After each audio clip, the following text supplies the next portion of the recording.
Hi, hello guys, and welcome back to another video of TechnoSpike. In this video series, we are going to talk about variables, like how can we define variables in ES6 and with let. So चलो start करते हैं video को।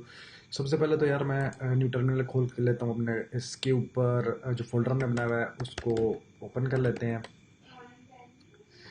VS Code के अंदर।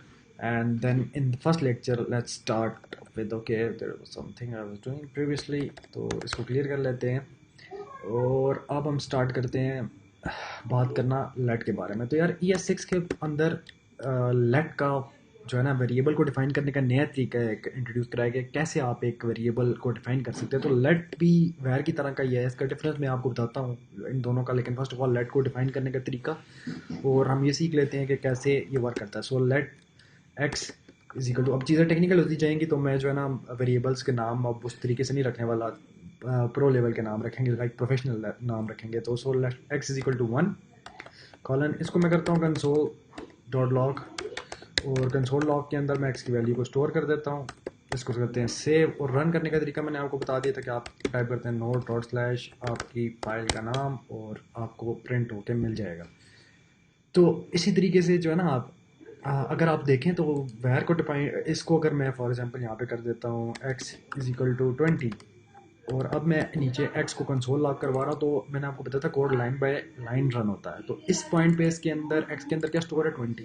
तो अगर मैं अभी कोड को रन करूँगा तो आपको आउटपुट देखने को मिलेगा 20। तो यार अब सोचने की बात यह है कि क्यों ज़रूरत पड़ी लेट की इंस्टेड ऑफ वैर। तो इसको समझने के लिए शायद मैं थोड़ा सा आगे चला जाऊँ, अभी तो आपको समझ आ जाएगी यार, कोई इतना मुश्किल काम नहीं है। अगर तो आप ये सीरीज़ देख रहे हैं डेफिनेटली आप सॉफ्टवेयर की फील्ड से बिलोंग करते हैं, आपको बेसिक चीज़ें आती होंगी।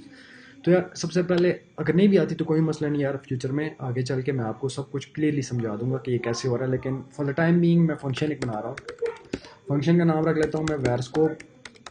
और फंक्शन का नाम वैर स्कोप रखने का मसला मतलब ये है कि मैं इसके अंदर वेरिएबल का स्कोप डिफाइन करूँगा। तो यार वैर स्कोप के नाम से मेरा फंक्शन बन गया। अब फंक्शन के अंदर अगर मैं एक वेरिएबल डिफाइन करता हूँ वैर एक्स, इसकी वैल्यू रख लेता हूँ 1 और मैं यहाँ पे करता हूँ इफ़ ट्रू एंड देन इसका मतलब एक कंडीशन हमेशा ट्रू रहेगी, ठीक है। और वैर एक्स इक्वल टू 2 और अगर मैं इसको यहाँ पे कंसोल लॉग करवाता हूँ तो आपको क्या देखने को मिलेगा, आउटपुट पर 2 देखने को मिल जाएगा इस ब्लॉक के अंदर। और अगर मैं इसको इसके बाहर रखता हूँ और यहाँ पे करता हूँ वैर, डिफाइन नहीं करता, जस्ट लॉग करवाता हूँ कंसोल डॉट लॉग, तो एक्स कर लेते हैं इसको। अब मैं इसके आउटपुट को चेक करते हैं एक दफ़ा।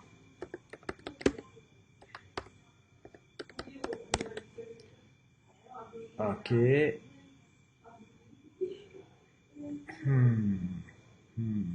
कंसोल लॉग एक्स, ओके मैंने फंक्शन को कॉल नहीं किया। फंक्शन तब तक रन नहीं होता जब तक उसको कॉल ना किया जाए, तो मैंने उस फंक्शन को रन भी करना है। इसको फंक्शन कॉलिंग वगैरह ये सब कुछ सीखेंगे, लेकिन मैं आपको जनरली बता रहा हूँ कि ये इस तरीके से मैंने एक फंक्शन बना ली। मैं इस कोड को समझाता हूँ आपको, पहले मैं इसकी वर्किंग आपको बता दूँ। 2 and 2 अब आप देख रहे हैं, मैंने आपको कहा था code line by line run करता है। मैंने एक फंक्शन डिफाइन कर दिया वेरस्कोप के नाम से, फंक्शंस बाद में पढ़ेंगे, ठीक है। ये मैंने एक वेरिएबल बनाया है इस कंडीशनल स्टेटमेंट से पहले, उसकी वैल्यू रखी है 1।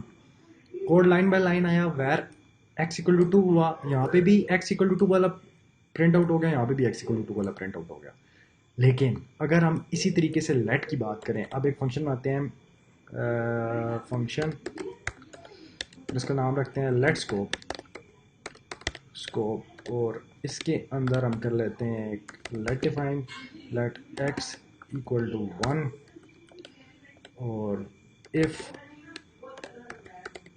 ट्रू, और यहाँ पे कर देते हैं लेट एक्स इक्वल टू 2 इसको यहाँ पे करते हैं कंसोल डॉट लॉग एक्स, और इसको कंसोल लॉग करवाया और स्कोप के बाहर भी इसको कंसोल लॉग करवाते हैं, कंसोल डॉट लॉग, इसको कर देते हैं एक्स और मैं इसको कर देता हूँ सेव। अब समझाने के लिए मैं इसको कमेंट आउट कर दूंगा क्योंकि मुझे इसकी ज़रूरत नहीं है। हमने वैरस्कोप को करना तो मुझे वैरस्कोप को कॉल भी करना पड़ेगा, तो वैरस्कोप को कर लेते हैं कॉल और अब मैं इसको करता हूँ रन। ओके, वायर स्कोप में इसने दे दिया एरर। क्यों दे दिया एरर? क्योंकि लेट स्कोप इसका नाम था और ये फंक्शन भी हमें करना पड़ेगा कमेंट आउट। तो अब मैं इसको करता हूँ रन, तो आप देखेंगे 2 1। अब बात समझने वाली है, लेट के अंदर क्या होता है। लेट अगर मैंने x इक्वल टू बार डिफाइन कर दिया 1, अब स्कोप के अंदर जिस तरह, इस ब्लॉक के अंदर जिस तरह यूज़ हो रहा है डजेंट मैटर, इसकी वैल्यू चेंज भी हो रही है, कोई फ़र्क नहीं पड़ रहा क्योंकि एक ग्लोबल बन चुका है। और इसी की ग्लोबल नहीं बन चुका, मतलब इसकी वैल्यू इस ब्लॉक के अंदर अगर मॉडिफाई भी हुई है, अगर ये ब्लॉक रन ही नहीं होता तो मुझे क्या ज़रूरत है इसको चेंज करने की। तो ये बार आउटर जब उस ब्लॉक से बाहर आएगी तो ये वैल्यू सेम रहेगी इंस्टेड ऑफ तो वैल्यू अपडेट हो जाए। समझ गए बात को? तो वैर आप तब यूज़ करेंगे जब आपने ब्लॉक के बाहर वैल्यू को चेंज करना होगा। लेट आप तब यूज़ करेंगे जब आप चाहते हैं कि ये इसके बाहर चेंज ना हो। एक और एग्जांपल देख लेते हैं, ज़्यादा बेटर आप अंडरस्टैंड करेंगे। तो हम ये करते हैं कि x इक्वल टू 1 कर दिया यहाँ पे मैंने। अब मैं यहाँ पे कर देता हूँ, इसको ख़त्म कर, इसको वैर कर देते हैं। यहाँ पे आप देखोगे वैर कर दिया मैंने, एक्स को डिफाइन नहीं कर सकते वैर के साथ, Y Y Y Y Y. ये देखो can not redeclare block scope variable. तो ये ब्लॉक स्कोप वेरिएबल को आप दोबारा से डिफाइन भी नहीं कर सकते, ये ऊपर एक दफ़ा डिफाइन हो चुका है। तो यार बेसिकली लेट और वैर में ये फ़र्क है कि अगर आप वेरिएबल डिफाइन करते हो वो लाइन बाय लाइन चलेगा, ब्लॉक के अंदर चेंज हो रहा है तो बार भी चेंज हो जाएगा। लेकिन अगर लेट को डिफाइन कर देते हो एक फंक्शन के अंदर, इनसाइड अ फंक्शन, आप जो है उसको जब एक ब्लॉक के अंदर वो जाएगा तो उसके अंदर अगर वो चेंज भी हो रहा है तो बार वो प्रिंट करेगा। बार अगर उसकी वैल्यू को एक्सेस करोगे तो उसको जो इनिशियल वैल्यू दी गई होगी वो उसके थ्रू एक्सेस होगा, ना कि जो उसके अंदर मौजूद होगी। समझ गए बात को?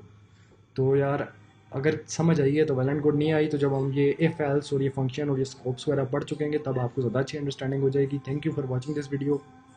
Have a lovely rest of your day.